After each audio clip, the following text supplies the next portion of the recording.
Bonjour à vous, je m'appelle Flora Domanger et je suis présidente de l'Union étudiante du Québec. Aujourd'hui, j'ai le plaisir d'être votre animatrice pour un épisode hors série vraiment très spécial puisque nous célébrons les 10 ans de l'UEC. Et oui, déjà une décennie d'existence pour notre organisation.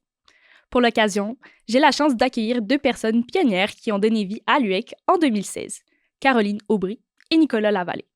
Ensemble, on va replonger dans les débuts du projet UEC et comprendre ce qui a motivé sa création à travers les objectifs qui ont façonné l'organisation que vous connaissez aujourd'hui. Sur ce, je vous souhaite une très bonne écoute.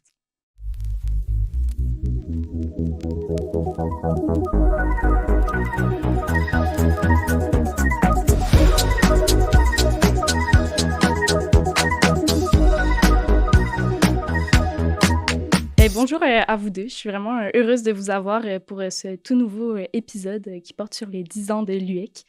Fait que ça va être un épisode fort enrichissant où on va pouvoir passer à travers l'ensemble de l'historique aussi. Puis pour commencer sur de bonnes bases, je vous demanderai à chacun de vous présenter. Fait que Caroline, tu vas pouvoir commencer. Oui, donc mon nom, c'est Caroline Aubry. Je suis présentement au chantier de l'économie sociale. Je travaille comme agente de développement là-bas. Donc, c'est ça, mon rôle, c'est de travailler dans l'équipe de développement où on identifie les obstacles à l'émergence puis à la pérennité des entreprises d'économie sociale au Québec, puis de développer des outils pour répondre aux défis que ces entreprises-là rencontrent, développer des projets structurants et tout ça. Puis, je suis ici parce que j'ai été dans l'équipe qui a fondé l'Union étudiante du Québec il y a 10 ans. Fait que c'est des souvenirs qui me sont très chers. Puis, merci pour l'invitation, ça fait plaisir. Super. Nicolas, tu peux y aller aussi. Oui, donc moi, c'est Nicolas Lavallée. Je suis ici parce que j'étais autour de la table quand on a fondé l'Union étudiante du Québec. Je suis arrivé comme président dans la première année complète de l'existence de l'Union. Et aujourd'hui, je travaille comme directeur général adjoint à la Fondation AGE, donc la Fondation pour l'avancement de la gériatrie sociale. Et en gros, là, ce qu'on fait, c'est qu'on essaie de voir d'avance les symptômes de perte d'autonomie chez les aînés. Donc, moi, je fais un peu, c'est ça, je fais un travail de co-direction et des trucs un petit peu plus politiques des fois là, à la Fondation. Vraiment très cool. Mais merci beaucoup de votre présence.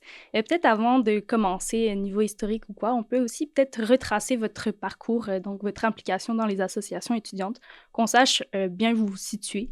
Il y a beaucoup d'acronymes aussi, on va essayer de les décomposer pour que tout le monde nous suive bien. Fait que Caroline, si tu veux commencer. Oui, donc mon parcours, dans le fond, j'ai étudié à l'Université Laval, puis j'ai commencé à m'impliquer pendant plus officiellement dans la deuxième année de mon bac, qui était en études internationales et langues modernes là-bas. Donc, j'ai commencé mon implication dans mon association de programme comme présidente. Puis, pendant cette année-là, j'ai commencé à aller dans les caucus des associations étudiantes de la CADEL. Donc, la CADEL, c'est l'association de premier cycle à l'Université Laval, l'association qui représente tous les étudiants du premier cycle du campus. Puis, c'est ça, j'allais dans les instances plus politiques de cette organisation-là. Puis, c'est au fil de cette année-là que j'ai été pointée pour me présenter sur l'exécutif de l'association de campus. Donc là, pour se situer dans les années 2012-2013 où j'étais dans mon association de programme, 2013-2014, ma première année sur l'exécutif de la CADEL. J'étais vice-présidente à l'enseignement et à la recherche. Donc, je m'occupais des dossiers plus académiques, des relations avec l'administration universitaire. On n'avait pas à l'époque de personnes responsables des affaires externes. C'était un siège qui était vacant. Donc, j'ai beaucoup participé aussi aux affaires externes de la CADEL pendant cette année-là. Puis, à la fin de 2013-2014, je me suis présentée comme présidente de la CADEL pour le mandat 2014-2015. Puis, à la fin de ce mandat-là, je me suis présentée pour être... À l'époque, on l'avait appelé le poste coordonnatrice au chantier pour le projet pour le mouvement étudiant, qui était, dans le fond, la structure qui a précédé la création de l'Union étudiante du Québec. Puis finalement, bon, pour la petite histoire, j'ai pas occupé ce poste-là pendant très longtemps.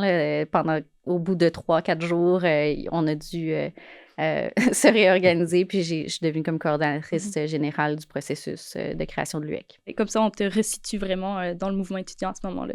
Fait que Nicolas, tu peux y aller aussi. Oui, mais moi, en fait, j'ai commencé à m'impliquer au niveau universitaire là, en 2011, juste avant la grève étudiante de 2012, le printemps érable. J'ai commencé à m'impliquer dans mon asso de sciences politiques à l'Université de Montréal, où je faisais un bac.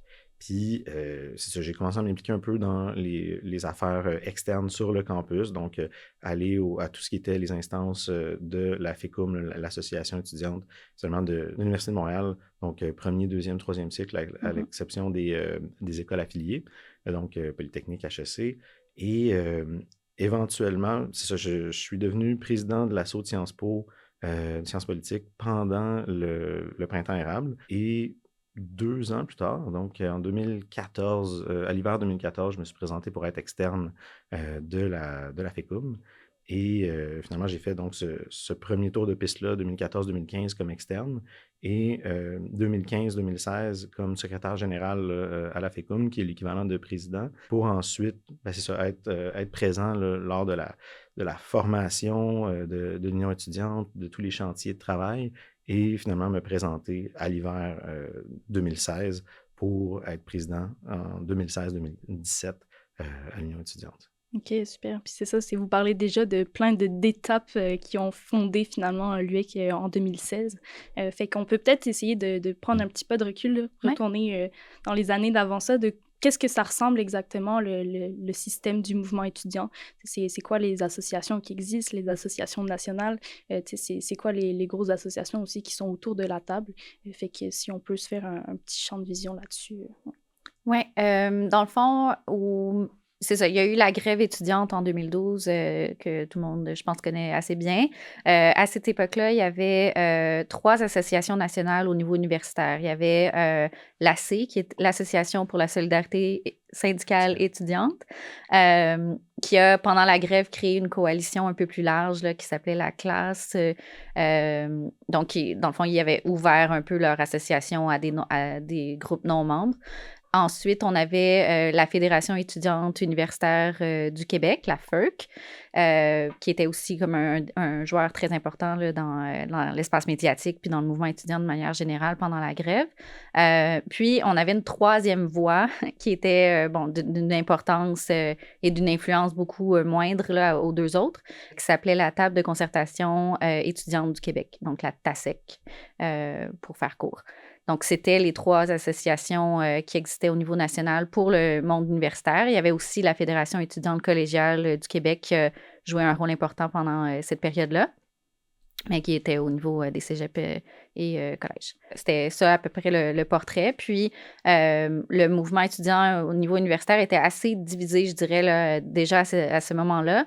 Les associations qui formaient la TASEC, si je me souviens bien, on était 4 associations. Donc, c'était des assos qui s'étaient désaffiliés de la FEUC dans les années précédentes, puis qui avaient désiré créer une 3e voie, dans le fond, là, qui se voyait pas retourner dans le giron de la FEUC, mais qui voulait tout de même avoir une représentation nationale. Au niveau de la FEUC, qui était quand même à cette époque-là la plus grosse association en termes de membership, mais qui avait quand même déjà à cette époque-là beaucoup de différents, disons, entre les associations membres, en particulier dans le contexte post-grève où, c'est sûr, les épisodes de grève étudiante au Québec, ça soulève les passions, disons. Donc, c'est un peu des contextes parfaits pour des conflits puis des jeux de pouvoir importants là, entre des associations membres.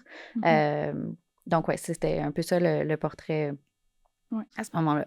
Super. Mais c'est ça, si on regarde même le portrait plus niveau enjeu, justement, que le mouvement étudiant est en train de porter, là, on parle de la grève qui a créé quand même, c'est ça, certaines dissidences qui a fait en sorte que, c'est ça, des associations décident de se désaffilier. On peut peut-être regarder justement à quoi ça ressemble, c'est quoi spécifiquement ces enjeux-là qui ont créé une discordance finalement entre les associations? C'est sûr qu'il y a d'un premier côté la question de la grève, la question de comment ça s'est déroulé. Est-ce qu'on était plus mobilisé? Est-ce qu'on était plus dans des moyens d'action plus spécifiques versus la représentation politique? Tu sais, il y a déjà cette espèce de clivage-là entre, j'ai le goût de dire, des cultures associatives quand même différentes. Puis là, après, ben, l'ensemble des associations de campus au Québec ou facultaires, tout dépendamment on est où, peuvent adhérer ou non à une ou l'autre de ces visions-là. Mais il y a aussi toute la question au sein même des différentes associations étudiantes, les règles internes, le poids de chacune des associations était remis en question. On se disait, ah ben, peut-être qu'un tel a trop de poids, peut-être qu'un tel n'en a pas assez. Puis ça, c'est des questions qui sont éternelles dans le mouvement étudiant, mais qui, à un moment où justement tout le monde est un petit peu plus mobilisé, puis un petit peu plus galvanisé là, en sortant d'une grève comme celle de 2012, ça faisait en sorte que les discussions étaient un petit peu plus animées. Et ben, c'est ça, à la suite de la grève, il y a eu donc, pour toutes ces raisons-là, une série de désaffiliations au niveau de la Fédération étudiante universitaire du Québec. Il y en a eu là, dans toutes les associations, ceci dit, mais celle qui nous intéresse le plus, c'est probablement là, parce que c'est de là qu'a émané finalement la troisième voie, la possibilité de peut-être repenser ce qui est le véhicule national à ce moment-là et qui, ultimement, mènera à la création de l'Union étudiante. Là. Mhm. Et comment ces réflexions se sont faites justement? Parce qu'on voyait qu'il y avait un problème dans justement la prise de décision, le poids que tout le monde voulait avoir. Tu sais, comment concrètement ça s'est fait? Est-ce que c'est en dehors des instances que le monde se sont réunis en disant là, effectivement, on a un problème, tu sais? En fait, à la FERC, il y a eu, post-grève, un grand chantier sur la politique de gestion des instances. Donc, où justement, on s'est mis à parler de la répartition du pouvoir entre les organisations, des processus décisionnels, de l'organisation des différents congrès et tout ça, et des commissions qu'il y avait à l'époque. C'était vraiment sur la table dans les discussions à l'interne là, à la FERC. Moi, j'y assistais comme non-membre parce que j'étais représentante de la CADEL. Mais si on avait quand même une proximité avec ces discussions-là parce qu'on y assistait. Puis nous, ben, on était un peu un joueur neutre dans le sens où on était non-membres, on avait des bonnes relations à cette époque-là avec beaucoup d'organisations autour de la table. Donc, je pense qu'il y avait quand même pas mal de monde qui se confiait un peu à nous. Puis, c'est ça, je dirais aussi qu'en parallèle de ça, il y a eu des rapprochements autour de ces années-là entre la CADEL et la FECUM. Qui sont encore aujourd'hui deux des plus grosses associations étudiantes de campus au Québec. Et en se rapprochant, parce qu'il y avait eu quand même de la distance avant ça entre ces organisations-là pendant quelques années, mais pendant mes 2 mandats, on s'est vraiment rapprochés. Puis, donc, dans des moments informels, aussi en allant justement dans les instances de la FERC, on s'est vus, on s'est reconnus, on s'est visités, etc. C'est devenu évident entre nous que ça avait comme pas de sens que ces deux organisations-là soient pas dans le même véhicule national, qu'on serait beaucoup plus fort si on unissait nos forces finalement. Fait que ça aussi, ça a joué dans le contexte de commencer à parler de... En fait, on voit qu'à l'interne, à la FERC, on semble arriver à une fin de cycle de cette organisation-là. On ne voyait pas vraiment de voie de passage pour que les organisations qui avaient désaffilié un jour puissent revenir dans ce véhicule-là. Fait que ça semblait être un véhicule qui était vraiment sur la pente descendante puis qui n'allait pas remonter jamais. Là. Les vagues de désaffiliation, il y en a eu un peu après la grève, mais il y en a eu plein entre la grève d'avant, donc en 2005 et 2012. Ce qui fait que ça, depuis le début des années 2000, dans le fond, la FERC était comme sur une pente descendante. Là. Donc, ouais, c'est tous ces éléments-là qui faisaient en sorte qu'il y avait comme un contexte propice pour commencer à parler de OK, on voit venir la fin de la FERC. C'est peut-être une bonne idée de la précipiter, cette fin-là, pour avoir la chance de créer un nouveau véhicule qui va être plus fort puis qui va avoir un fonctionnement qui est plus équitable entre les associations aussi. Fait que c'est ça, au final, prendre le bon puis laisser le mauvais, puis on repart à 0 à 9. Exact. Okay, exact. Parfait. Super. Et sur la sphère politique, justement, c'était quoi un peu l'accueil de tout ce changement de mouvement étudiant qui se passait? Est-ce que le gouvernement en était conscient? Est-ce que les différents partis de l'opposition en étaient conscients? Puis comment ils se positionnaient par rapport à tous ces chantiers-là? pour répondre à ça, il faut revenir un peu en Mhm. arrière, là, comme a dit Caro, en 2005, donc il y a eu une grève étudiante sur la question de l'aide financière aux études. En 2012, la grève sur les frais de scolarité. Évidemment, à ces grands moments-là, le gouvernement, les oppositions et tout étaient très au courant des positions étudiantes. Après la grève, il y a eu, à l'hiver 2013, le sommet sur l'enseignement supérieur, où là aussi, on a comme réglé des affaires, on a aussi pris des positions très ouvertement, là, les différentes associations étudiantes sur diverses questions reliées là, de près ou de loin à la grève et à d'autres éléments là, de la question étudiante. Et après ça, du moment où les démarches se font vers la fin de la Fédération étudiante universitaire du Québec et la création de l'Union étudiante, il y a il y a un flou parce que la FERC ne disparaît pas du jour au lendemain. L'UEC est créée relativement rapidement, mais prend quand même un rôle prépondérant assez vite, ce qui permet de ne pas avoir un flou puis un vide trop longtemps dans la sphère publique et au niveau des relations gouvernementales. Il y a quand même un moment où il y a un flottement. L'outil dont on s'est doté, le projet pour le mouvement étudiant, qui était finalement le véhicule qui a accouché de l'Union étudiante, n'avait pas les mêmes capacités de faire de la représentation politique que l'Union étudiante ou la Fédération étudiante universitaire du Québec avant, ou à ce moment-là aussi les autres associations nationales. Mais on a agi assez rapidement pour que finalement la voix étudiante continue d'exister au national et que assez rapidement on puisse rencontrer jusqu'à la ministre de l'Enseignement supérieur alors que l'Union étudiante venait tout juste d'être créée. Là. Fait que ça n'a pas été, on n'a pas eu besoin à ce moment-là c'est ça, de faire un long passage dans le désert là, avant d'être reconnu politiquement. Mais avoir pris plus longtemps, peut-être que ça aurait été le cas. Là, après, on est en politique fiction, mais on a quand même bénéficié de ce contexte-là qui était relativement favorable. C'est ça, ça s'est fait très rapidement et au final, pour le mieux aussi, parce qu'on a besoin d'une représentation étudiante en tout temps. Vous avez parlé du projet pour le mouvement étudiant.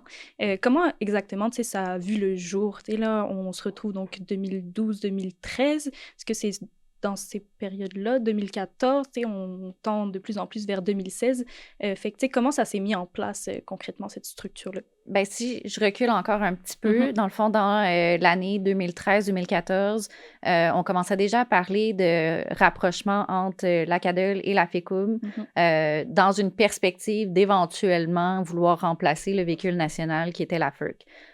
Donc, à cette époque-là, on avait dans l'idée d'organiser quelque chose de similaire à ce qu'on voit au fédéral, un genre de rencontre au Parlement organisée par la CADEL et la FECUM avec un paquet d'autres organisations du mouvement étudiant pour aller faire des représentations auprès des élus. Donc, un peu comme la Advocacy Week qu'il y a au fédéral, à CASA, là, qui est une autre organisation de représentation politique étudiante pour le gouvernement fédéral. Donc, on voulait faire quelque chose de similaire au Québec, puis passer à côté de la FERC, finalement, pour le faire. Là. Donc, faire CADEL, FECUM comme leader de l'organisation de cet événement-là. Fait que pendant l'année 2013-2014, il y avait des discussions que pour l'année d'après, en 14-15, on puisse organiser quelque chose comme ça. Après, dans l'année 2014-2015, rapidement, avec le changement de secrétaire général à la FECUM, donc à l'Université de Montréal, cette idée-là est comme un peu tombée en plan assez rapidement. Puis, du côté de la CADEL, on voulait vraiment qu'il y ait un nouveau véhicule au national. Moi, en tant que présidente de la CADEL, ça me préoccupait beaucoup que notre association ne soit pas représentée au national. Je trouvais qu'on avait un rôle important à jouer, puis je cherchais une façon, dans le fond, de créer notre propre véhicule pour le faire. Donc, pendant toute cette année-là, on s'est rapproché beaucoup des associations qui étaient membres de la FERC pour faire diverses initiatives ensemble, faire de la représentation politique aussi ensemble, faire pousser nos enjeux au national, que ça soit repris par la FERC, repris par diverses organisations. Au fil de ces discussions-là, puis en même temps, en parallèle, la FERC qui vraiment était de plus en plus victime des conflits à l'interne, qui était vraiment sur la pente descendante à ce moment-là. On savait qu'il allait probablement avoir des affiliations fatales là, donc, pour ce mouvement-là. Puis, ces deux choses-là ont concordé ensemble, ce qui fait que nous, du côté de l'Acadol, on a pris l'initiative de convoquer toutes les associations étudiantes de campus au Québec à une grande rencontre pour parler de, visiblement, on a besoin d'avoir un nouveau véhicule national qui embarque dans un processus de création d'une nouvelle association étudiante nationale comme ça. Puis, c'est de là que c'est né. Puis assez rapidement, on s'est rendu compte, bon, on va avoir besoin d'une structure juridique aussi flexible que possible, et légère que possible, mais tout de même, il fallait qu'on gère certains fonds, il fallait qu'on ait des règles de vivre ensemble, puis de prise de décision collective. Fait qu'on avait besoin d'un petit véhicule pour le faire. Puis on est passé par, sans vouloir rentrer trop dans les détails, c'était un contrat d'association qu'on avait entre certaines associations étudiantes qu'on a nommé le Projet pour le mouvement étudiant, en choisissant le pire acronyme possible parce qu'on se disait que ça allait pas durer de toute façon, cet acronyme-là. On voulait que ça soit clair que ça allait pas durer longtemps, puis que c'était vraiment un véhicule transitoire. Ouais. Ben justement, est-ce que vous pouvez nous parler un peu plus du PPME, de son petit nom, de comment ça fonctionne? Est-ce que justement, c'est des personnes qui sont élues là-dessus? Est-ce que c'est plus quelqu'un qui veut s'impliquer peut le faire aussi? Voir un peu sa structure à ce niveau-là. Le PPME, c'était un contrat d'association entre 10 associations de campus.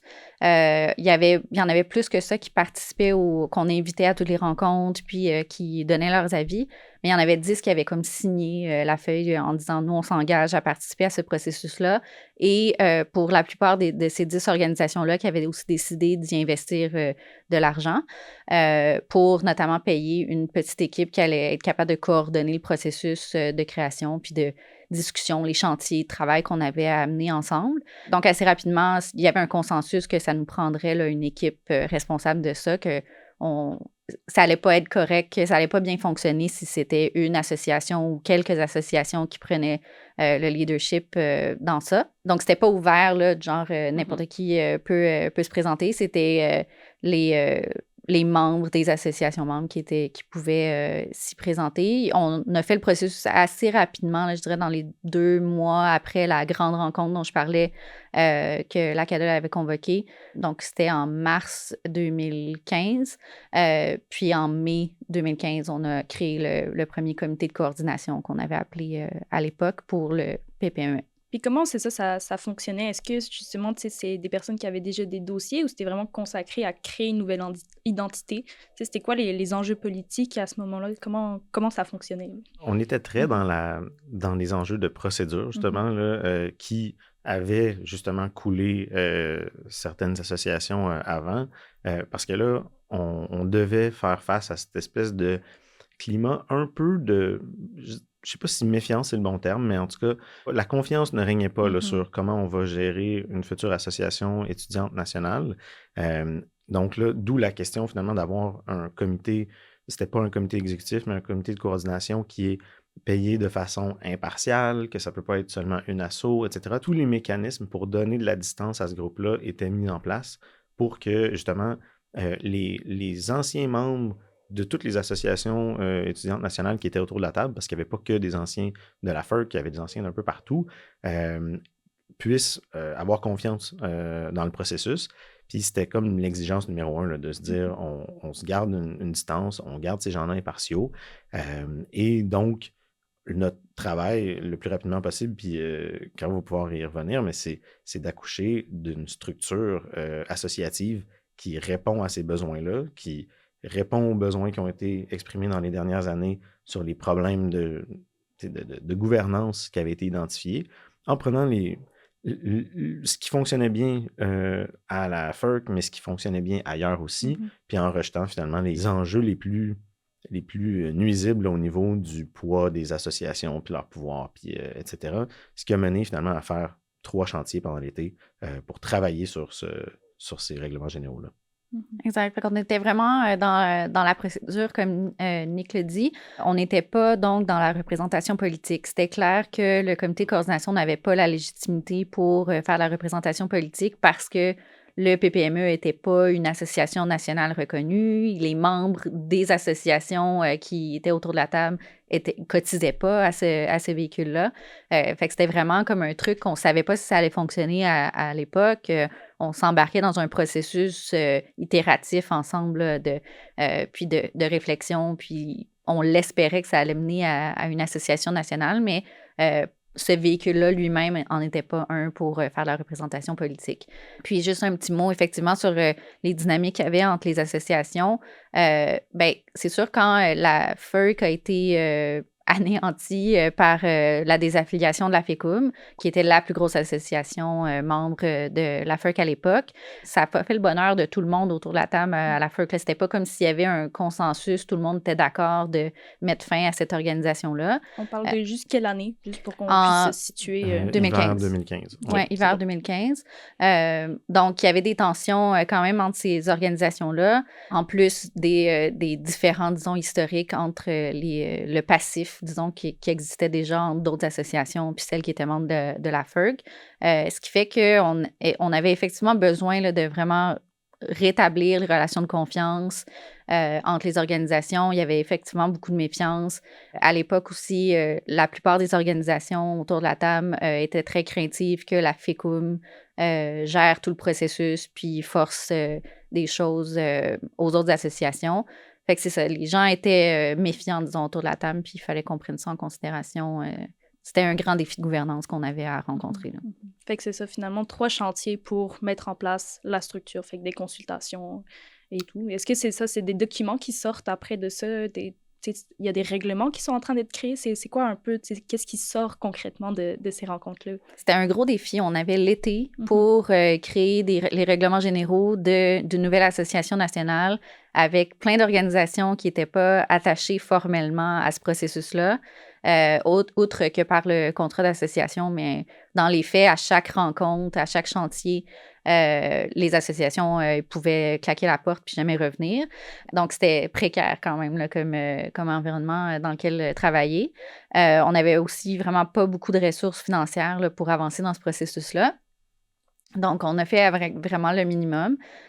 Puis, de la manière qu'on a fonctionné, c'est un processus qui existe encore à l'UEC aujourd'hui, c'est qu'on a fonctionné beaucoup par appel de mémoire qu'on appelait. Là. On faisait au comité de coordination une première recherche, dans le fond, de c'était quoi les possibilités. Fait qu'on a divisé notre travail en 3 chantiers, comme on a mentionné. Disons, un premier chantier qui portait sur le comité de coordination ou le comité exécutif à prévoir pour l'association nationale, quels seraient les postes, quelles seraient les responsabilités, etc.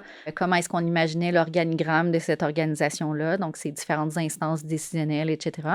Fait qu'on avait commencé par le côté plus structure, disons, de la gouvernance de la future association nationale. On avait aussi des grosses discussions à avoir puis des réflexions à avoir sur le mode de votation. Donc, comment est-ce qu'on prend les décisions? Parce que c'était un gros point de contention à la FERC qui fonctionnait par un vote semi-proportionnel. Pour l'UEC, ce qu'allait devenir l'UEC, on a dû être très créatif là, parce qu'il y avait des associations qui voulaient que ça soit une association, un vote, d'autres qui voulaient plus se rapprocher de ce qu'il y avait à la FERC parce qu'il y avait du pouvoir davantage grâce à ça. Fait que ça a été un gros chantier de travail. Puis ça a donné ce qu'on a aujourd'hui, là, quelque chose qui est un peu un compromis, je pense que c'est acceptable encore pour tout le monde. Mais le génie, je dirais, de la démarche, ça a été vraiment les appels de mémoire où on choisissait le sujet, on faisait une recherche de c'est quoi les possibilités. Fait que, par exemple, pour les structures de gouvernance, on est allé voir dans les syndicats ce qui se fait, dans les autres associations étudiantes, qu'est-ce qui existait. Puis on faisait une synthèse de ça, qui était comme une proposition martyre, si on peut dire, à l'ensemble des associations qui participaient au processus. Puis on les invitait à commenter cette proposition synthèse-là, la première version. Puis en ayant tous les avis de tout le monde, ça nous permettait, nous, au comité de coordination, de voir où est-ce qu'il y avait des consensus qui étaient possibles de dégager, où est-ce qu'il y avait des points vraiment qu'il fallait creuser davantage, où il y avait des avis divergents. Ça nous permettait aussi de faire une tournée des associations qui avaient des préoccupations qu'ils avaient exprimées dans cet appel de mémoire-là. Puis, au fil de cette tournée-là, de forger un consensus sur une proposition synthèse qu'on savait, qu'on serait confiant qu'il allait être accepté lors de la rencontre nationale entre les assos. Fait qu'en faisant ça, vraiment, on a comme pu synthétiser beaucoup, beaucoup d'informations, puis éviter de faire des discussions à n'en plus finir. Là. Ça a permis à tout le monde de s'exprimer, mais sans qu'on soit obligé de passer comme 3 semaines en réunion. Donc, ouais, ça a été ça le shortcut, si je peux dire, là, pour se rendre jusqu'à la fin. Super. Et vous étiez combien actuellement sur le comité de coordination à gérer toute cette structure-là? Pendant l'été, on était 3 personnes. Ouais, on était 3 personnes. Donc, moi, Guillaume Girard, qui était pas mal mon bras droit, là, on a fait tout le processus ensemble pendant cet été-là. Et il y avait Joël Vaudeville, qui était représentant pour la Fédération étudiante universitaire de Sherbrooke. Ben, il n'était pas dans l'exécutif de la FIRST à cette époque-là, mais il venait de cette association-là. OK, super. Puis là, c'est ça, on sort donc de nos chantiers, on en a des documents. C'est quoi la suite? C'est quoi qui enclenche le processus de là, OK, on s'assoit, puis on crée une nouvelle association? C'est quoi les étapes qui ont fait en sorte que là, on se sent prêt à se lancer? Mais tu sais, je reculerais Ouais. 2-3 mois avant cet été-là, OK. ou au moment où la FECUM, mais d'autres aussi un peu avant puis un peu après, c'est des affiliés de la FERC. La promesse de ça, c'est de dire on a grosso modo 1 an pour créer une association étudiante, parce que la volonté, minimalement à l'Université de Montréal, mais ailleurs aussi, c'est pas partagé partout, mais en même temps, ça l'était à plusieurs endroits, c'est de ne pas décapiter complètement le mouvement étudiant trop longtemps. On est très au courant qu'on le fait, mais notre promesse, c'est on vous arrive avec quelque chose dans 1 an, mais on a essayé dans les dernières années de le faire à l'interne, ça ne fonctionne pas, on va essayer d'autres choses. Puis là, ben, on met fin à la FERC, on s'en va ailleurs, on essaie quelque chose d'autre. C'est ça, en partant de presque rien finalement. Et donc, dans cette idée-là, si on pense au calendrier un peu, on se dit, on a, comme disait Caro tantôt, jusqu'à la fin de l'été pour avoir des règlements généraux, pour qu'à l'automne, on puisse faire une différente campagne d'affiliation en ayant d'autres choses que juste une grande idée là, à présenter aux étudiants et étudiantes partout à travers le Québec. C'est de pouvoir dire, voici ce qu'on vous propose. Oui, ce sont des règlements généraux, mais derrière les règlements généraux, il y a des principes, il y a des choses qui vont se passer. On peut répondre à des questions, à savoir, mais qu'est-ce qui a été amélioré, qu'est-ce qui n'a pas avancé, qu'est-ce qui a avancé, etc. par rapport au passé, pour que, dans le meilleur des mondes, à l'hiver, on puisse faire des élections pour remplir les postes de cette nouvelle association-là. Donc, c'est pour ça que je prends ce petit pas de recul-là, parce que du moment où on a les textes réglementaires, les règlements généraux, les politiques, etc., bien là, on est prêt à se lancer finalement à voir bien, sur les campus, est-ce que ça intéresse les gens, oui ou non? Puis c'est là où ce grand bal-là de processus d'affiliation un peu partout au Québec a commencé. Là. Oui, c'est ça, on est rendu été 2015, donc on a maintenant des documents. On part en campagne pour plein d'affiliations. C'est quoi un peu la réception des personnes étudiantes quand on parle de cette nouvelle bibite qui va arriver? Puis au final, c'est quelle association qu'on arrive concrètement à affilier pour ce nouveau projet? Ben, sur les campus, là, de façon très terrain, évidemment, il faut se préparer, il faut préparer les différentes instances, il faut faire le tour des assemblées générales, des différentes assos de différents niveaux, là, que ce soit départemental, facultaire, etc. Il y a évidemment des gens, soit dans les exécutifs locaux là, sur le campus, qui font la tournée. Il y a des bénévoles aussi, il y a des gens qui mine de rien, là, des gens qui s'impliquent dans leur association, justement, départementale, facultaire, qui croient en ce projet-là, puis qui se disent, ben moi, je vais aller faire la présentation de ça. J'ai pris connaissance de ces documents-là. Je vais essayer de vulgariser cette information-là pour parler de ça à mes membres, à mes étudiants dans mon programme. Et bien évidemment, là, il y a toute toute la création de matériel, de visuel, de tracts, de machin, tout ce qui est nécessaire pour que une majorité d'étudiants ou d'étudiantes, ou en tout cas le plus possible sur chacun des campus en affiliation, soit au courant de ce que ça veut dire, puis au moins une idée de qu'est-ce qui se passe par rapport à ça, puis quand ils vont recevoir la convocation pour leur assemblée générale à l'automne qui parle de ça, mais qui se disent « Ah, tu sais, ça me dit quelque chose, j'en ai entendu parler, j'ai pris un tract, je l'ai peut-être jeté 2 secondes après, mais au moins ça me dit quelque chose. » Il y a une question d'affiliation, puis évidemment, il y a toute la transmission de cette information-là par tous les acteurs clés à chacun de ces niveaux d'association-là, là, ceux qui étaient dans la pièce le jour où je parlais pour moi à la FECUM à l'Université de Montréal, ceux qui ont voté pour la désaffiliation de la FERC, ben, eux, ils sont très au courant qu'il y a un processus qui s'en vient. Eux ont gardé leurs membres informés de ces processus-là au fur et à mesure des derniers mois, même si on est passé par l'été, puis des fois, c'est une période un peu plus morte au niveau des instances. Il y en a qui sont quand même très au courant. Donc, là, ils reprennent ce travail-là en septembre. Et ben, c'est vraiment un travail d'arrache-pied, là, d'information, puis de s'assurer que chaque personne qui veut savoir qu'est-ce que c'est que l'UEC ait une réponse. Et si cette personne-là a une question de plus sur elle s'est positionnée comment sur les frais de scolarité, elle s'est positionnée comment sur tel enjeu, bien qu'on puisse répondre, même si en ce moment, ce sont surtout des règlements généraux, mais c'est aussi énormément de bonne volonté de plein de monde au Québec collectivement. Oui, exactement. Fait que les gens étaient informés.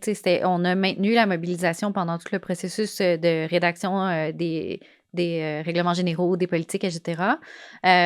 Puis, lors de la rentrée universitaire, dans le fond, ça a été un gros sujet qui a été mis de l'avant dès le départ, là. Fait qu'avant même qu'on rentre en campagne référendaire d'affiliation. Puis, les associations qui se sont lancées dans ces processus-là rapidement à l'automne, il y a eu l'AEP, donc Polytechnique premier cycle, Polytechnique cycle supérieur, l'association étudiante de l'ESG-UQAM, donc Sciences de la gestion à l'UQAM. Il y a eu le cycle supérieur de l'Université de Sherbrooke, le REMDUS. L'ACADEL a eu aussi un processus référendaire qui est le seul qui n'a pas été gagnant là, pendant cet automne-là. Puis, est-ce qu'il m'en manque une? La FECUM. La FECUM. Ouais. À l'Université de Montréal. Ouais. Ouais. Fait que finalement, c'est ça, les personnes étudiantes étaient quand même positives par rapport à tout ce processus, puisque ça a donné finalement qu'elles ont décidé de rejoindre l'association. Là. Exactement, oui. C'est ça, c'est automne, on prend le temps d'affilier plein d'associations différentes. Hiver, on continue. Fait que là, on arrive, c'est ça, tranquillement vers le 17 mars où on signe officiellement la création de l'UEC. Hiver 2016, on arrive à la première Assemblée générale aussi. C'est quoi un peu l'ambiance? Est-ce qu'on a quand même des craintes que finalement ça se fasse pas?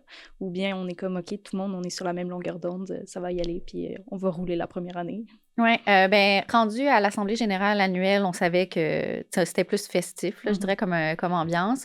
C'est là qu'on a adopté les règlements généraux, les différentes politiques, etc. Tous nos documents constitutifs, dans le fond, de l'Association étudiante nationale ont été adoptés à ce moment-là. Puis Nicolas l'a mentionné tantôt, mais ils ont tous été adoptés à l'unanimité. Puis ça, je dois dire, même à ce jour, c'est comme probablement ma plus grande fierté de ce processus-là, là, c'est d'avoir été capable de vraiment fédérer les différentes associations qui ont participé au processus suffisamment qu'il n'y avait pas de dissension. Là. Fait que je suis fière d'avoir pu intégrer les préoccupations de tout le monde assez pour que les gens aient vraiment le sentiment que c'est le mieux qu'on pouvait faire avec les positions de tous et chacun. Donc, c'est ça. Par contre, je pense un mois et demi avant l'Assemblée générale annuelle, on était encore, moi en tout cas personnellement, peut-être par paranoïa, honnêtement, là, mais j'étais bien stressée que quelque chose explose juste avant parce qu'on se sentait tellement près de la ligne d'arrivée que ouais, c'était vraiment comme angoissant de se dire, là, s'il y a quelque chose qui explose juste avant, que je sais pas, une association claque la porte pour un rien, ben là, ça mettait en péril tout le processus. Mais finalement, non, là, je pense que c'est C'était un stress normal. Mais j'ai de l'empathie pour cette version-là de moi, mais en rétrospective, je pense que j'étais stressée pour un peu rien. Puis ouais, l'ambiance à l'Assemblée générale annuelle était plutôt festive, je dirais. Je pense que tout le monde était fier de participer à ce processus-là, puis de voir qu'on a réussi ensemble là, à faire quelque chose qu'il n'y avait pas de mode d'instruction là, pour le faire. Il n'y avait pas de manuel d'instruction, je veux dire, pour faire un truc comme ça. Personne qu'on connaissait avait déjà créé une association nationale et pouvait nous dire comment faire. Puis il y avait aussi beaucoup, en tout cas moi je l'ai ressenti, là, ça, il y avait beaucoup de sceptiques dans, disons, les has-beens du mouvement étudiant, puis beaucoup de gérants d'estrade qui avaient beaucoup de choses à dire sur comment on s'y est pris pour créer ça.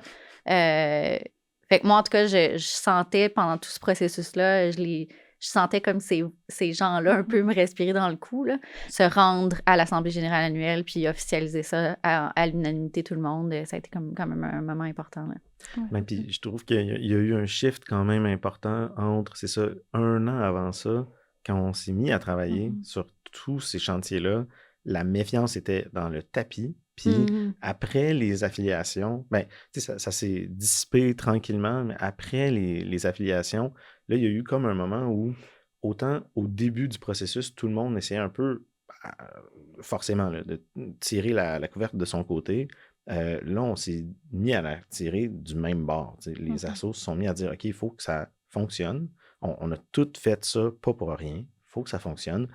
Il faut qu'on aille là-bas. On avait comme une direction qui commençait à être plus collective. Puis c'est pour ça que moi, je partage tu sais, ce que tu dis, Caro, 1 mois avant l'élection, avant l'Assemblée générale annuelle. Évidemment, on était super stressés, mais en même temps, c'est vrai que la plupart des gens dans la salle étaient là pour les bonnes raisons et s'en allaient dans la bonne direction. Pas faire semblant qu'il n'y avait pas des forces extérieures qui n'avaient pas intérêt à ce que ça fonctionne. Fait qu'évidemment, on avait raison d'avoir des craintes, mais je pense que la grande majorité des gens, la grande majorité des représentants étudiants qui étaient là pour les bonnes raisons, puis ont mis l'épaule à la roue, puis comme tu dis, il y a un sentiment à un moment donné d'appropriation de ce véhicule-là, on a travaillé là-dessus, si on le réussit, c'est pas juste le comité de coordination, c'est pas juste les gens autour de la table, il y a vraiment beaucoup de monde, des bénévoles, des gens qui ont travaillé 1 an là-dessus. Il y a beaucoup de monde finalement à qui cette victoire-là, à mon avis, revient. Évidemment, ce sera beaucoup plus sur les épaules, je pense, pour le temps que vous avez mis puis le stress que vous avez mis sur les épaules des membres du comité de coordination. Mais à la fin, quand ça marche, c'est vraiment une victoire collective là, d'avoir réussi à mettre de l'eau dans son vin puis travailler quand même vite et bien pour un objectif commun. Puis c'est pas évident, puis c'était pas donné d'avance 1 an avant. Là. Exact. Puis c'est vrai, le comité de coordination, aussi bien, on aurait pu jouer nos cartes. C'était pas possible de faire tous les processus d'affiliation par nous-mêmes. On était quand même avec pas d'argent, 3 personnes, 3-4 personnes. Ça a pris qu'il y ait une appropriation de ce projet-là par les associations qui étaient autour de la table. Puis, lors des processus d'affiliation, les exécutifs ont vraiment travaillé fort, mobilisé des gens sur les campus, etc. Puis nous, on était là comme en soutien, mais c'était pas nous qui a leadé les processus d'affiliation, ça a été vraiment les associations qui allaient devenir membres. Puis leurs membres aussi qui se sont mobilisés puis impliqués. Fait ouais, mais... C'est un savant rappel que le temple, il fonctionne bien quand les piliers du temple tiennent. Ouais, exact. C'est ça. Si les associations étudiantes de campus ne sont pas là, bien évidemment, l'association nationale va avoir des difficultés. Il faut vraiment prendre soin des fameux piliers du fameux temple. Ouais. Et est-ce que c'est ça, il y a comme un processus aussi d'élection pour la nouvelle équipe qui va embarquer finalement avec la création? C'est quoi un peu les étapes vers cette dernière ligne droite de création? Là? Ça a été un processus de recrutement normal, je dirais, là, comme traditionnel, là, comme on voit dans les assos aujourd'hui. Puis, c'est ça, moi, j'y ai pas participé à ce processus d'élection-là, comme je me présentais pas pour être sur le premier exécutif de l'asso nationale. Mais c'est ça, Nicolas était autour de la table. En fait, les personnes qui ont finalement se sont présentées étaient déjà autour de la table dans le processus de création. Puis, Nick, je sais pas si tu peux parler de ton expérience de l'interne de ce processus-là. Ben, tu sais, c'est qu'il y avait comme 2, 3 processus en même temps. Tu sais, il y a le processus d'affiliation, il y a le processus qui était plus de l'ordre administratif, là, de tout ce qui était le PPME, où on gérait la question des finances, qu'on gérait aussi un peu le tremplin vers la question de l'Assemblée générale annuelle et les élections qui allaient s'y passer. Fait que le bout un petit peu plus institutionnel se passait là. Moi, oui, je me suis présenté, mais il y a des bouts de ça que je voyais pas tant que ça. Mais je me rappelle très bien, par contre, de voir l'union être créée, regarder les postes ouverts, regarder aussi la composition actuelle. Puis là, avec le travail qu'on avait fait, on pouvait se dire, bon, ben, on a eu X nombre d'affiliations, on a donc grosso modo une prévision budgétaire pour X nombre de personnes sur le comité de coordination, parce qu'on ne peut pas remplir d'un coup sec les 10 postes que je crois à l'époque qu'on avait listées. Donc, au final, il y a eu 4 personnes qui se sont présentées, qui ont été élues. Ça a donc créé le premier comité de coordination. Mais je me rappelle que le recrutement pour ça n'était pas évident non plus parce que c'est quand même un gros saut dans le vide, là. Il y a beaucoup de gens qui ont été intéressés, ont fini par laisser tomber. À partir du moment où il y a eu des affiliations positives, on s'est dit, ben là, ça va se passer, là. Si tout ça avait échoué, tout le monde serait retourné à la maison. Mais là, écoute, ça a marché. Puis il y a un bout aussi, je pense, dans les gens qui se sont présentés, qui se sont dit, je vais tenter ma chance, mais aussi, ça fait un peu partie de la promesse là, d'avoir dit, si je suis pour mettre à terre une association étudiante nationale, ben, je vais quand même bien faire mon bout de chemin pour que la prochaine structure, la prochaine asso existe et fonctionne. Puis, ça fait un peu partie, c'est ça, là, de l'engagement, là, de dire, il y a 1 an, on vous a dit, on va créer une asso, ben, ça prend des gens pour y aller.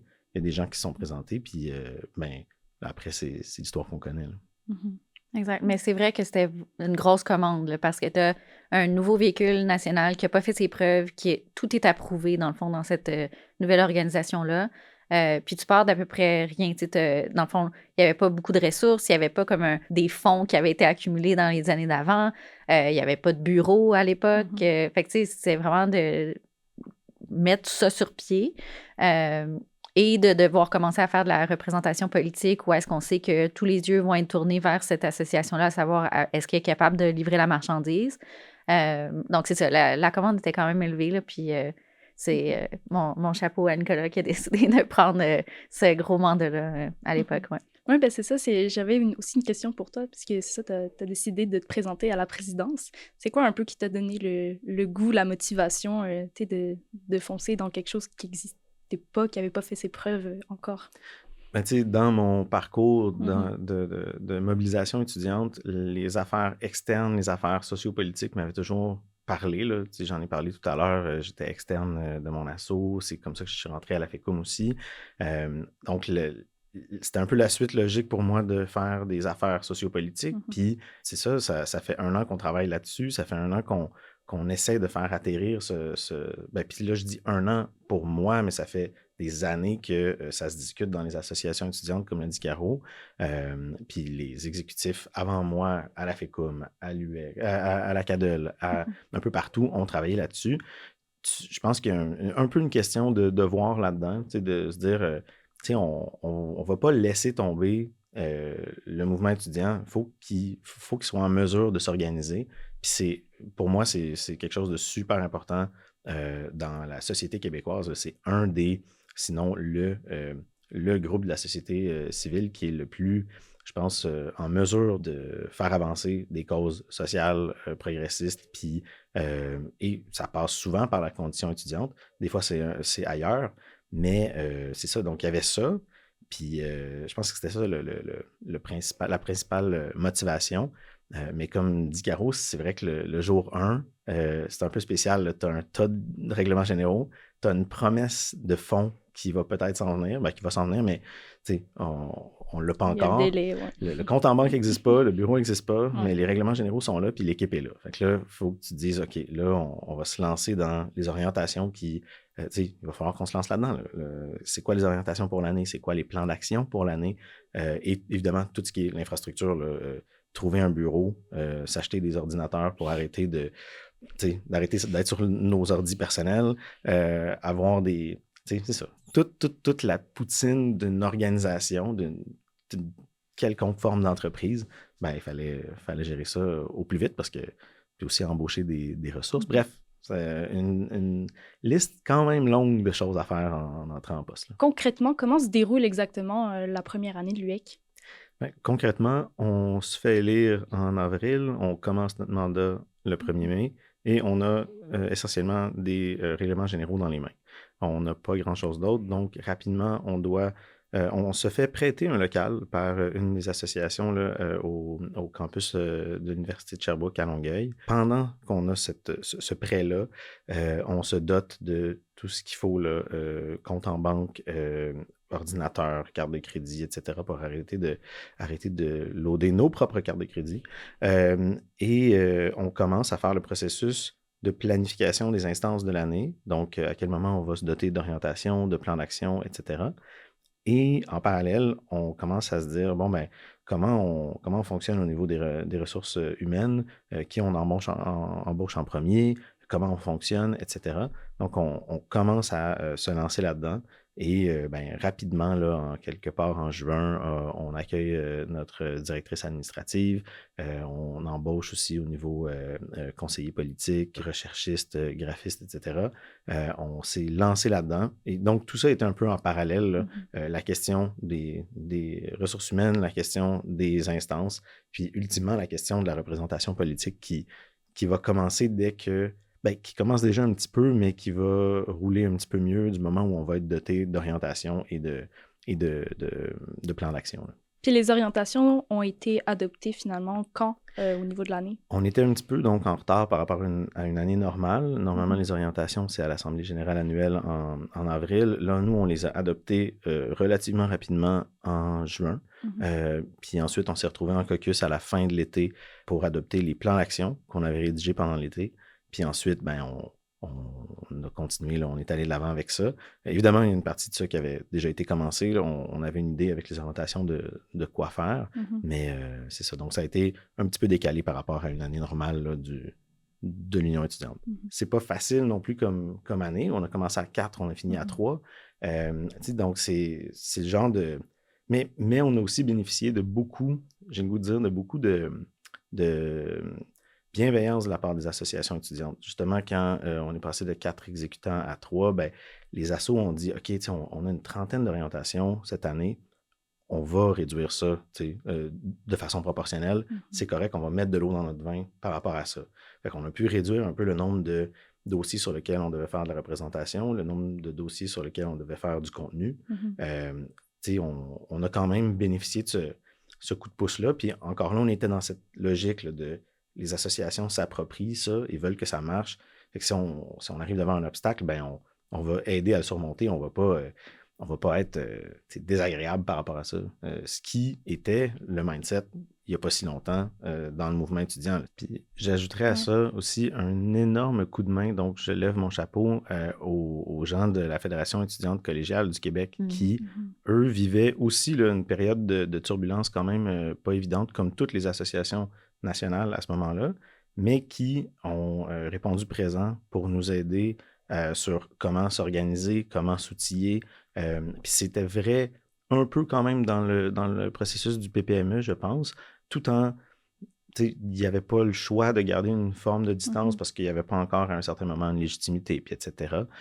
Mais du moment où nous, on est rentrés en poste, ils ont été les premiers à répondre présent pour nous outiller, pour nous aider, on a même pris un moment pour s'asseoir et dire, bon, ben cette année-là, en termes de représentation étudiante, puis en termes de veille politique puis médiatique, est-ce que c'est possible de se splitter ça? Parce que nous, on n'est pas assez nombreux. Puis on dit, bien sûr.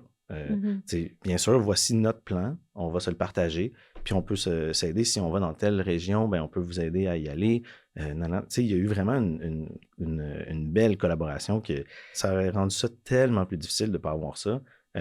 Donc, je pense que l'Union en doit une solide à la FEC, là.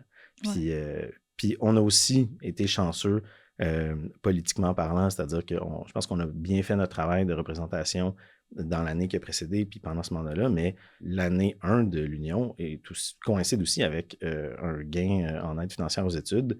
C'était pas garanti d'avance. Je pense qu'on en doit une à Hélène David comme ministre de l'Enseignement supérieur. Mais tu sais, ça, c'est un bout après, ces choses-là, on ne les contrôle pas, mais il y a un peu de. Il y a un peu de chance, on a fait bien notre travail, les associations étudiantes ont aussi fait leur bout de chemin pour mettre la pression sur certains élus, etc. Mais non, ça a quand même été une année complexe, mais on avait des coups de main à gauche, à droite là, pour s'en sortir. Ouais, c'est sûr que c'est quand même assez impressionnant aussi. Première année de création, on part quand même en campagne, puis finalement, on arrive à avoir un gain. Et je pense que ça met bien les bases pour la suite Oui. du processus, en tout cas. Puis ben, c'est sûr que la fait qu'on travaille toujours avec eux aussi, là, fait qu'ils sont toujours dans le paysage aussi. On sait se servir de nos bons alliés au fur et à mesure du temps qui passe. Fait que là, c'est ça, on a des orientations sur lesquelles travailler. Mais c'est quoi exactement, tu sais, la réception du gouvernement, de l'opposition, des différents acteurs aussi sociétaux? Qu'est-ce qu'ils en pensent de tout ça? Je dois dire qu'il y a deux volets à la réponse. Là. Dans un premier temps, tout le monde regarde ce qui se passe au niveau de l'Union et nous parle, parce qu'on est un interlocuteur qui rapidement s'est placé comme étant représentatif de plusieurs dizaines de milliers d'étudiants, d'étudiantes, mais en même temps, on n'a pas encore, on est loin d'être un monopole de représentation. Tout le monde nous dit, ben on va vous écouter, mais vous n'êtes pas les seuls à parler. Ceci étant dit, c'est le deuxième volet de la réponse. Je vais vous dire que la réponse a été bonne au niveau de la classe politique, c'est-à-dire que rapidement, auprès de la ministre de l'Enseignement supérieur, Hélène David, ça s'est bien passé, elle comprenait bien où on s'en allait, comprenait aussi qu'on connaissait nos enjeux et elle était en mesure finalement de nous faire savoir qu'est-ce qui s'en venait, où est-ce qu'on s'en allait. On était capable de se parler. Et aussi au niveau des oppositions, ça a bien été. Là. Je me rappelle que notre enjeu des 80 millions de dollars en aide financière aux études a ouvert la session parlementaire pour la CAQ à l'époque, la Coalition Avenir Québec, qui, avec Jean-François Roberge, qui était porte-parole en matière d'enseignement supérieur. Et on a été capable finalement de parler de ces enjeux-là assez rapidement. Finalement, là, ça a pris quelques mois avant qu'on se retrouve devant les caméras et les journalistes à l'Assemblée nationale. Ça aurait pu être beaucoup plus long que ça, mais ça s'est bien passé. Puis là, j'ai parlé de la CAQ puis des libéraux, mais au niveau de Québec solidaire, ça a très bien été aussi. Le Parti québécois, à l'époque, on a rencontré toutes les oppositions. Tout le monde était prêt à recevoir finalement la voix étudiante qu'on amenait. Comme je dis, c'était pas un monopole de la représentation ni étudiante ni jeunesse, mais rapidement, on a pu se positionner et être accueillis là, sur cette plateforme-là. Tu voulais compléter? Ben ouais, je dirais aussi que, tu sais, pendant tout le processus de création de l'UEC, il y a eu aussi, on a quand même maintenu des liens avec l'ensemble de ces acteurs-là pendant ce processus-là. Fait que faut pas imaginer non plus que pour ces gens-là, c'est soudainement, il y a un nouveau véhicule qui sort de nulle part. Tu sais, les gens savaient que ça s'en venait. On avait, je pense aussi, déjà bien établi la crédibilité de cette démarche-là, de la capacité de travail aussi, puis de rigueur des personnes qui étaient impliquées puis des associations qui étaient impliquées dans le processus. Fait que c'est ça, il n'y a pas eu vraiment de coupure entre la FERC puis la création de l'UEC. Ça s'est fait de manière quand même assez graduelle, même si officiellement, là, il y a eu une fin de la FERC puis une période de battement avant la création officielle de l'UEC. Dans les relations plus informelles, ça a été assez graduel, puis une bonne transition. Là. Puis il y a beaucoup d'acteurs et de partenaires aussi qui, comme tu dis, pendant cette période graduelle-là, ont fait savoir aux acteurs gouvernementaux que ça s'en venait. Là, que oui, aujourd'hui, les forums jeunesse, Force Jeunesse, tel groupe parle avec le gouvernement, mais en avril prochain, en mai prochain, on va avoir un autre ami autour de la table, puis ça s'en vient. Parce que les gens posaient aussi la question, là, la classe politique se demandait qu'est-ce qui arrive, qui va venir prendre la parole, qui va remplacer, combler ce vide-là. Puis je pense que nos partenaires ont bien répondu à savoir, en ce moment, ils sont en train de travailler sur leurs affaires. Ils s'en viennent bientôt. Stay tuned, comme on dit en bon français. Fait que oui, ça fait 10 ans maintenant que l'UEC existe. Quand on regarde les 10 dernières années, est-ce que ça correspond à ce que vous vouliez? Ben, ça correspond, oui, à à mes aspirations. Je vais parler pour moi, là, à mes aspirations, mes espoirs pour ce véhicule-là. Déjà, je suis un peu comme étonnée positivement que ça ait survécu pendant 10 ans. On savait pas là, si à l'époque on faisait quelque chose de nouveau avec des processus décisionnels qui n'étaient pas tellement éprouvés. Donc, on savait pas qu'est-ce que ça allait devenir. Puis, c'est ça, je suis contente que ça ait passé le test du temps. Je suis aussi contente de voir que c'est un véhicule qui est de plus en plus rassembleur, qu'il il continue à y avoir des nouvelles affiliations d'année en année. Le mouvement étudiant continue d'être fort sur la place publique, puis dans l'arène politique, si je peux dire. Donc, ouais, je suis assez satisfaite de ce que ça a donné. Puis, ouais, je laisserai Nicolas compléter peut-être. Je m'inscris en faux. Non, c'est pas du tout. Ça, c'est pas vrai du tout. Moi aussi, je suis agréablement surpris dans le sens que, effectivement, on savait pas ce que ça allait donner.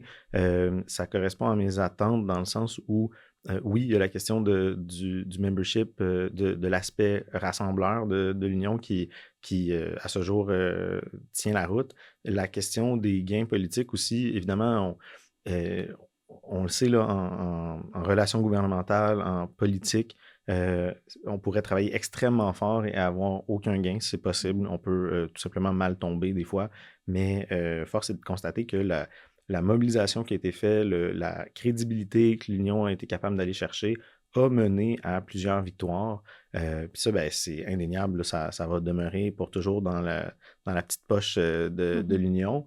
Puis, ben, c'est ça. Donc, ça, je pense que ça démontre quand même que l'outil qu'on voulait créer a atteint une forme de maturité pour être capable de faire ce genre de choses-là.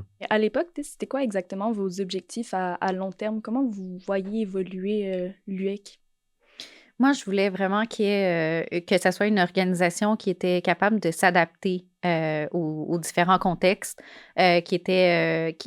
j'ai utilisé le terme antifragile, là, c'est-à-dire qui est capable de répondre aux différentes crises, de se renouveler. Puis c'était beaucoup ça, l'idée derrière les comités de travail spécifiques, c'était de dire on va être flexible sur notre structure, puis être capable de sortir de nos façons de faire ordinaires, disons, quand il y a des crises qui se posent ou quand il y a des enjeux spécifiques qui ne rentrent pas nécessairement dans les cases habituelles du travail qu'on fait au quotidien. Je voulais aussi qu'il y ait une réelle culture de forger des consensus, de se parler, qu'il puisse y avoir des liens de confiance entre les associations étudiantes. Puis ça, ben, c'était permis par les processus qu'on a créés de prise de décision, mais aussi par le fameux processus d'affiliation des affiliations là, qui est assez flexible à l'UEC. Il n'y a pas de... Les gens ne sont pas en prison. Là. Ils peuvent sortir s'ils ne sont pas satisfaits, ce qui, à l'époque, était perçu peut-être comme un risque pour l'Association nationale, comme quoi ça la rendait plus précaire parce que d'une année à l'autre, les associations peuvent relativement facilement claquer la porte. Mais en même temps, l'idée derrière ça, c'était on présumait que si une association membre souhaite quitter, c'est parce qu'elle a des frustrations qui n'ont pas été adressées par le reste des associations, etc. Fait que ça force un peu une solidarité entre les organisations. En tout cas, c'était notre hypothèse puis notre objectif à l'époque. Fait que vous pouvez dire si aujourd'hui, finalement, on avait raison de penser ça. Mais c'est ça, de vraiment avoir une culture plus amicale, plus de confiance, moins d'animosité entre les organisations, puis plus d'ouverture. Mais je pense que ça a bien réussi de toute façon parce que c'est ça qu'on ressent aussi, tu sais, on est toujours, c'est ça, quand même redevable un peu envers, ben, on travaille aussi pour nos associations, mais tu sais, sans elles, on n'est rien, fait que, tu sais, c'est normal, puis ça nous pousse à toujours être meilleurs, fait qu'au final, c'est ça le plus important aussi. Qu'est-ce que vous pensez un peu de l'évolution de l'UEC aussi, parce que là, on a parlé de sa création, mais tu sais, qu'est-ce qu'on voudrait aussi pour les 10 prochaines années, là? Bien, c'est sûr que moi, tu sais, la première chose qui m'a marqué, c'est que récemment, je regardais sur le site web de l'Union voir on était rendu à combien de membres, on était rendu à combien de... Puis, il y a un moment où je parlais de l'UEC, je pense que c'était au Forum jeunesse régionaux du Québec, là, où j'ai travaillé après. Puis j'ai vu un PowerPoint avec une diapo qui disait « Ah, en 2017, on était 7 associations représentant, je sais pas, là, 90 000 étudiants et étudiantes. Puis là, aujourd'hui, on est à On est 15 associations étudiantes membres, puis ça représente environ 120 000 personnes étudiantes. C'est fou, là, quand même. Là, puis ça représente un peu, là, l'évolution de la chose. Puis après, je dois dire qu'avec le temps, on prend un peu ses distances sur qu'est-ce qui se passe. On prend le pouls quand même un peu au fur et à mesure là, des enjeux. Puis on voit bien ce que vous faites sur la question du programme Expérience Québec.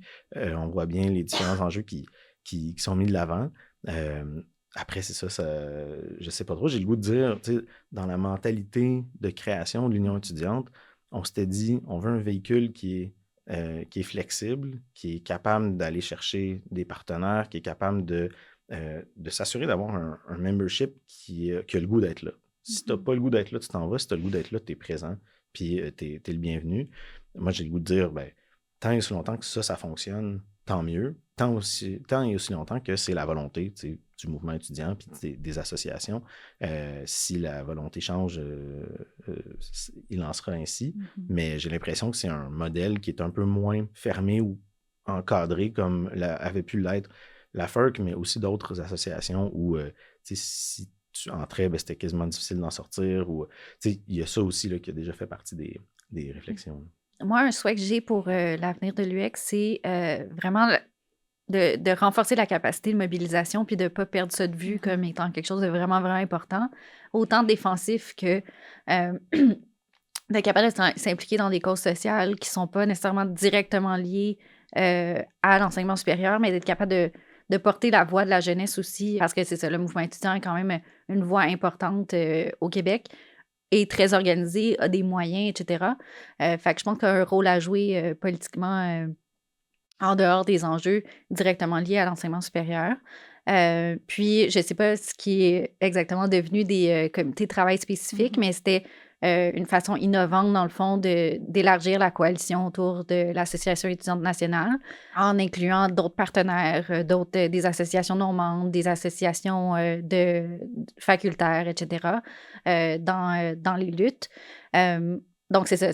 C'est la préoccupation puis le souhait aussi que j'ai pour l'UEC de vraiment être capable de mobiliser des gens sur les campus en prenant en considération les enjeux qui sont importants pour eux, qui ont envie de défendre dans l'espace public. Donc, de prendre l'espace médiatique puis politique d'influence qui revient à ce groupe-là qui est quand même important dans l'histoire du Québec puis encore aujourd'hui. Mais oui, c'est ça, les comités de travail spécifiques existent toujours. Il y en a eu pas mal qui se sont créés au fil des années. Puis ça nous permet vraiment justement d'élargir les personnes qu'on peut aller chercher. Fait que pas seulement, c'est ça, les associations de campus, mais les facultaires, d'aller voir aussi nos différents partenariats. Fait que, par exemple, il y a des syndicats des fois qui se joignent aussi aux discussions, histoire d'avoir de plus grandes discussions, puis voir qu'est-ce qu'on peut faire pour les différentes actions. C'est sûr qu'il y a comme plein d'enjeux encore une fois qui vont nous arriver pour les 10 prochaines années. Il faut savoir aussi regarder un peu dans le passé qu'est-ce qui s'est fait, comment on peut s'inspirer. Fait que j'ai bien hâte de voir la suite des choses pour les 10 prochaines années. Puis c'est ça, les enjeux au final politiques, ça reste plus ou moins toujours les mêmes, mais ça évolue quand même rapidement. Niveau aussi force de mobilisation, ça évolue. Fait que c'est sûr que c'est beaucoup d'adaptation qui s'en vient. Fait que ça va être hyper intéressant de voir le tout évoluer. Absolument. Oui. Mais merci beaucoup pour votre présence à vous deux. C'était vraiment un très, très beau épisode. Fait que j'ai bien hâte de voir la suite. Merci beaucoup de l'invitation. Merci beaucoup d'avoir été à l'écoute de cet épisode célébrant les 10 ans de l'UEC. On espère que ce retour dans le temps vous a plu autant que nous avons eu du plaisir à le préparer. Restez à l'affût des prochains épisodes de la saison et on se retrouve dans 2 semaines pour une nouvelle série. En attendant, pensez à vous abonner sur votre plateforme de balado-diffusion préférée ainsi que sur notre page Instagram pour ne rien manquer. Un immense merci au studio Virage Sonore et à toute l'équipe de production de l'UEC. Ce balado existe grâce à vous. À bientôt!